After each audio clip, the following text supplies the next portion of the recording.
নমস্কার, আমার আপনজনেরা রুদ্রবার্তায় আপনাদের সকলকে স্বাগত জানাই। আমি রুদ্রপ্রসাদ ব্যানার্জি। শুভেন্দু অধিকারীর নামটা আজকে বাংলায় এমন জায়গায় পৌঁছে গেছে যেখানে গিয়ে মমতা বন্দ্যোপাধ্যায় পর্যন্ত যেন জনপ্রিয়তায় নিচু হয়ে যাচ্ছেন। আজ সেই জায়গায় কিন্তু চলে গেছে। আজকে একটা অদ্ভুত ঘটনা আমি দেখলাম, সেটা হচ্ছে বিষ্ণুপুরের পাত্রসায়রে জনসভায় শুভেন্দু অধিকারীকে যখন অভ্যর্থনা জানানো হচ্ছে, অর্থাৎ সাদর অভ্যর্থনা জানানো হচ্ছে, সেটাও ছিল দেখার মতো। দেখুন। शुभेंदु दास स्वागतम स्वागतम स्वागतम शुभेंदु दास स्वागतम स्वागतम स्वागतम शुभेंदु दास स्वागतम स्वागतम स्वागतम शुभेंदु दास स्वागतम स्वागतम स्वागतम स्वागतम विष्णुपुरेर लोकप्रिय सांसद सौमित्र दास स्वागतम। দেখলেন, এই সাদর অভ্যর্থনা জানানোর পরে শুভেন্দু অধিকারী যখন এলেন এবং যে জনসভায় যে ভিড়, বিশ্বাস করুন এই রকম ভিড় কিন্তু মমতা বন্দ্যোপাধ্যায়ের জনসভায় আজ আর হয় না।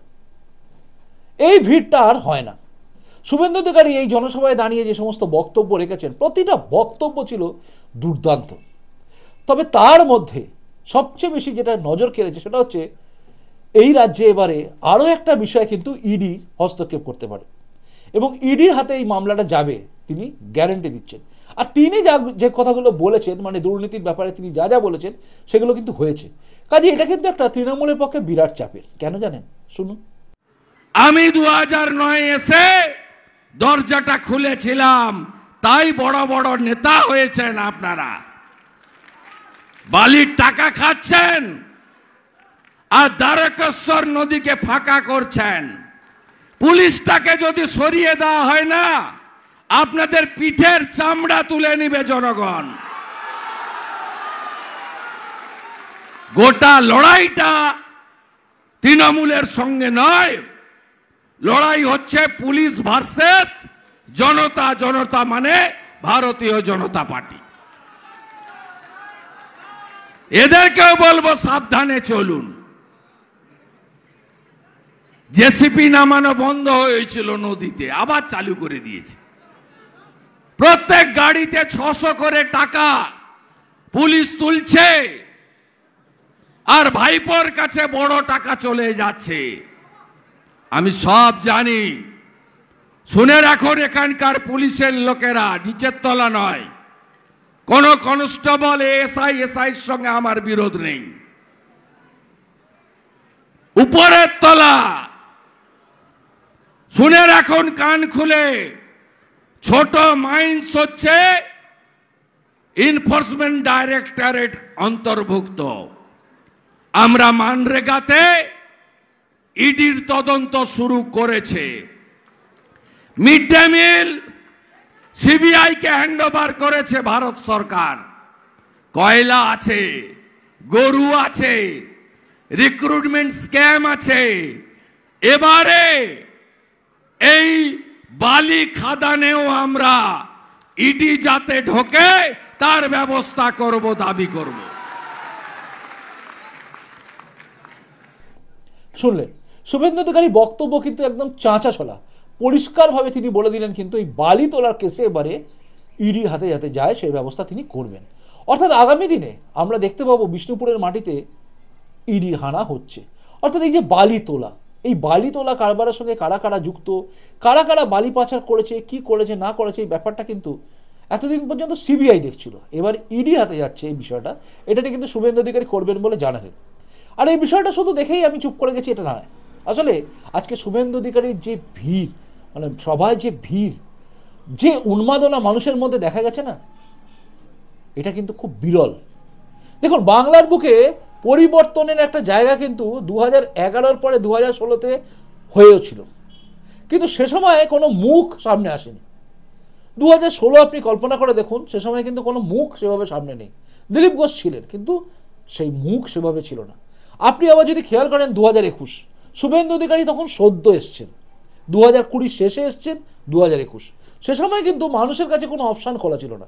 মানুষের মনের মধ্যে দোদুল্যমান অবস্থা ছিল যে তৃণমূল থেকে আসা লোকগুলো কি আবার তৃণমূলে ফিরে যাবে না? তো ভাববেন ভালো করে।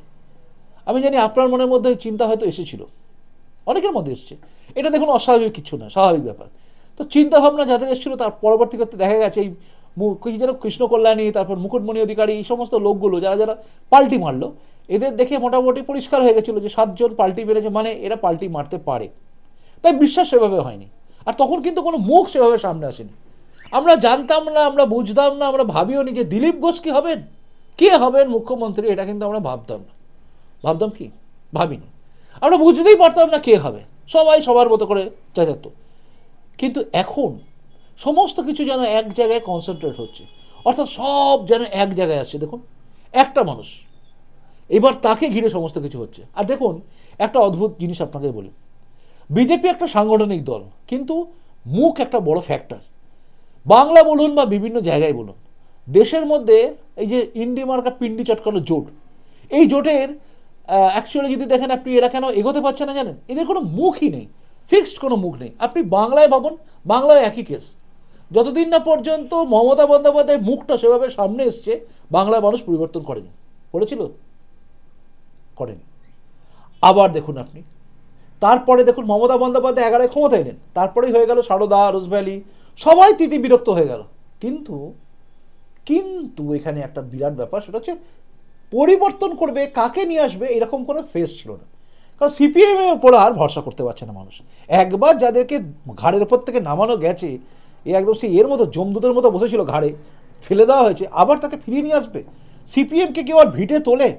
উত্তর হচ্ছে না, তুলবে না। এবার কংগ্রেস সিপিএমের সঙ্গে গাঁটছাড়া বেঁধে দিল। যদি না বাধ্য, তাহলে হয়তো অধীর রঞ্জন চৌধুরীর নেতৃত্বে কংগ্রেস একটা জায়গা করতে পারতো। কিন্তু বুর্জোয়া কংগ্রেস সর্বহারা সিপিএমের সঙ্গে হাত ধরাধরি করে, গলা জড়াজড়ি করে এমন পরিস্থিতি তৈরি করলো যাতে সর্বহারা হয়ে গেল কংগ্রেস আর বুর্জোয়া হয়ে গেল সিপিএম। তাই বুর্জোয়া সর্বহারা এই মিলেমিশে কংগ্রেসের মধ্যে থেকেও কোনো নেতৃত্ব উঠে এলো না। আসলে সেটিং খেলা কিনা তাও জানি না। অনেকেই বলেন সে সময় সেটিং ছিল, কারণ স্বয়ং শুভেন্দু অধিকারী বলে তখন সেটিং অপোজিশন ছিল, কারণ তখন তিনি তৃণমূলে ছিলেন, তাই তিনি বলতে পারবেন যে কারা কারা সেটিংয়ে ছিল। আমরা দেখেছি অবশ্য সে সময় কোনো সিপিএমের আন্দোলনও ছিল না, কিচ্ছু ছিল না। আর কংগ্রেস ততই বছর কোনো আন্দোলন করতো না। কিন্তু এরপরে যখন 2021 এলো, তখন আমরা ভাবলাম পরিবর্তন হবে। কিন্তু বাংলার মানুষ তখনও ওই বুঝতে পারছিল না হয়তো যে কাকে সামনে আনবে, কে লিডার, কে মাথা। আজ কিন্তু সেই জায়গাটা মনে হচ্ছে কমে গেছে। কারণ আপনি ভিড়টা কল্পনা করতে পারছেন, যে ভিড়টা আপনি আমার ব্যাকগ্রাউন্ডে দেখছেন, শুভেন্দু জনসভা, এই ভিড়, এ তো কোনো ক্যামেরার কারসাজি নয়, এই তো ডাইরেক্ট টেলিকাস্ট হচ্ছিল, লাইভ দেখাচ্ছে। আর এই ভিড়টা বসে আছে। দেখুন, মোদিজি এলে এরকম ভিড় আসতে পারে, যোগীজি এলে এই ভিড়টা হতে পারে, কিন্তু শুভেন্দু অধিকারীকে দেখার জন্য এই ভিড়, চিন্তার ব্যাপার। কিন্তু শাসকের কিন্তু চিন্তা বাড়বে। শাসক দল মানে তৃণমূল কংগ্রেসের সুপ্রিমো মমতা বন্দ্যোপাধ্যায় লোক লস্কর নিয়ে যেতে হয় তাকে, মানে তার সরকারি ব্যাপার তো, লোক লস্কর চলে আসে, মানে এই তোমাকে আসতে হবে, এই তোকে যেতে হবে, এই ব্যাপারটা থাকে। কিন্তু বিজেপির ক্ষেত্রে তো তা নয়, লোক আসছে, মহিলারা কাতারে কাতারে আসছে, লক্ষ্মীর ভাণ্ডার দিচ্ছি তবু যাচ্ছিস, এই কথা হয়তো অনেকে বলতে পারে। কিন্তু লক্ষ্মীর ভাণ্ডারটাও তৃণমূল ট্যাক্স আলে নিজেদের ছাপায় না, সেটা বোধহয় তারা ভুলে যায়। লক্ষ্মীর ভাণ্ডারের প্রকল্প যে টাকাটা দেওয়া হয়, সেই টাকাটাও কিন্তু আমরা দিই, ট্যাক্সের টাকা। কেউই দেয় না, না বিজেপি ছাপিয়ে দেয় ট্যাক্স আল থেকে, না তৃণমূল দেয়, সবই জনগণের টাকায় ঘুরে আসে। এই জনগণের টাকা ঘুরে আসা লক্ষ্মীর ভাণ্ডার পেয়ে নিজেদের বিবেক বিক্রি করে দেবে, এটা মনে হয় বাংলার মানুষ করছে না। তাই বাংলার মা বোনেরা রাস্তায় নেমে প্রতিবাদও করছে, নামছেন, এবং বিরোধী দলনেতা শুভেন্দু অধিকারীর ডাকে এবং বিজেপির ডাকে ভিড়ও করছে, এবং তারা সমবেতভাবে বলছে হ্যাঁ পরিবর্তন চাই। একটা জিনিস দেখেছেন, যখনই শুভেন্দু অধিকারী কোনো কিছু বলছেন, কি আপনারা কি চান, রিয়্যাক্ট হচ্ছে। উল্টো দিকে তৃণমূল দেখুন, নেত্রী মমতা বন্দ্যোপাধ্যায় মাঝে মাঝেই বলছেন আপনারা সব চুপ করে আছেন কেন, আপনারা সব চুপ করে আছেন কেন। এই জন্য সেই খোঁচা মেরে মেরে বলা হচ্ছে। ওই কাকাতুয়ার একটা গল্প শুনেছিলাম না, যে একটা পা ধরে টানলে বলে রাম, একটা পা ধরে টানলে বলে কৃষ্ণ, একজন জোড়া পা টেনে দিল, তারপরে গালাগালি দিয়ে দিয়েছিল তো কাকাতুয়াটা, তো সেরকম হয়ে যাওয়ার খাপ, এই ছাড় আমি পড়ে যাবো রে, এরপরে আগে গালাগালি ছিল, তো এরকম করে খোঁচা দিয়ে এই বলছিস না কেন রে, বলুন না রে, বলুন না, এই টাইপের করতে হচ্ছে মমতা বন্দ্যোপাধ্যায়কে। ওদিকে শুভেন্দু অধিকারী একবার বলছে, জনগণ স্বতঃস্ফূর্তভাবে উত্তর দিচ্ছে।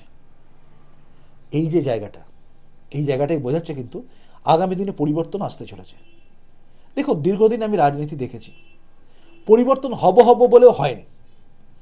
মমতা বন্দ্যোপাধ্যায় একবার তো মুখ্যমন্ত্রী হয়েই যাচ্ছিলেন, কিন্তু তখনও হলেন না, কারণ বাংলার মানুষ বিশ্বাস করেনি।